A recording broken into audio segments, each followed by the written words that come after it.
కల్కి cinema bookings Telugu రాష్ట్రాల్లో జోరుగా జరుగుతుంటే తమిళ్లో మాత్రం చాలా ఘోరంగా ఉన్నాయి. అక్కడ ఉన్న తెలుగువారు తప్ప మరో తమిళ్ జనాలు ఎవరు బుకింగ్ జోలికి కూడా రావడం లేదు. ప్రభాస్ హీరోగా దర్శకుడు నాగశ్విన్ తెరకెక్కించిన సెన్సేషనల్ చిత్రం కల్కి 2898 AD ఎన్నో అంచనాలతో మరో 2 రోజుల్లో రిలీజ్కి రాబోతున్నటువంటి ఈ చిత్రం వరల్డ్ వైడ్గా భారీగానే బిజినెస్ జరుపుకుంది. అన్ని రాష్ట్రాల్లోనూ బిజినెస్ బాగా జరుగుతుంది. కానీ తమిళ్ మాత్రం పెద్దగా లేదు. అటు ప్రభాస్ కానీ నాగశ్విన్ కానీ తమిళ్స్ను అట్రాక్ట్ చేయలేకపోతున్నారు. ఇప్పుడు తమిళ్ రైట్స్ తీసుకున్న వాళ్ళు ఫుల్ టెన్షన్ పడుతున్నారు. పెట్టుబడి డబ్బులైనా తిరిగి వస్తాయా అని ఆలోచిస్తున్నారు.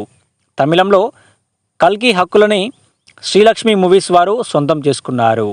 అక్కడ బ్రేక్ ఈవెన్ టార్గెట్ 22 కోట్ల షేర్ రావాలి.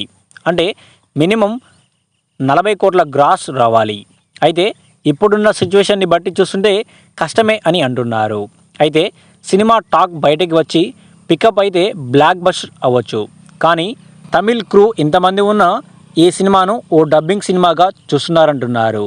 కాస్త కమల్ హాసన్ను హైడ్ చేయడం కూడా తమిళ్లో బిజినెస్ అవ్వకపోవడానికి ఒక కారణంగా చెప్పుకొస్తున్నారు.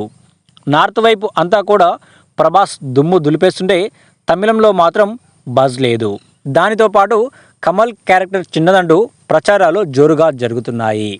దీపికా పదుకొనే, దిశా పటాని, అమితాబ్ వంటి మహానటుడు ఉండడం ప్లస్ అవుతోంది. ఇక తమిళంలో ప్రభాస్ కన్నా కూడా కమల్కే ఎక్కువ క్రేజ్ ఉంటుంది. కానీ కమల్ను కూడా లైట్ తీసుకుంటున్నారు. నాగశ్విన్తో కాసేపు మాట్లాడగానే అతని టాలెంట్ ఏంటనేది తెలిసిపోతుంది. తన ఐడియాని అద్భుతంగా ప్రజెంట్ చేసే నేర్పు నాగశ్విన్కి ఉంది. కమల్ హాసన్ కలిపురుషుడు అన్నట్లుగా భయంకర రూపంతో కమల్ హాసన్ పాత్రని చూపించారు. మొదటి ట్రైలర్కి కొత్త ట్రైలర్కి ఆయన రూపంలో కాస్త వ్యత్యాసం ఉంది. ఇక యాక్షన్ సన్నివేశాల్లో ఉపయోగించే భారీ ఆయుధాలు, ఆ విజువల్ ఫీస్ట్ అన్నట్లుగా ఉన్నాయి.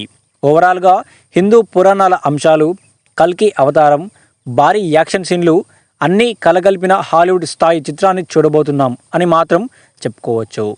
అయితే తమిళ్ వాళ్ళు వాళ్ళ సినిమా రికార్డులు ఎక్కడ చెదిరిపోతాయో అని ఈ చిత్రానికి బజ్ ఇవ్వడం లేదని కూడా ఒక వర్గం వారు సోషల్ మీడియాలో చెప్పుకుంటున్నారు.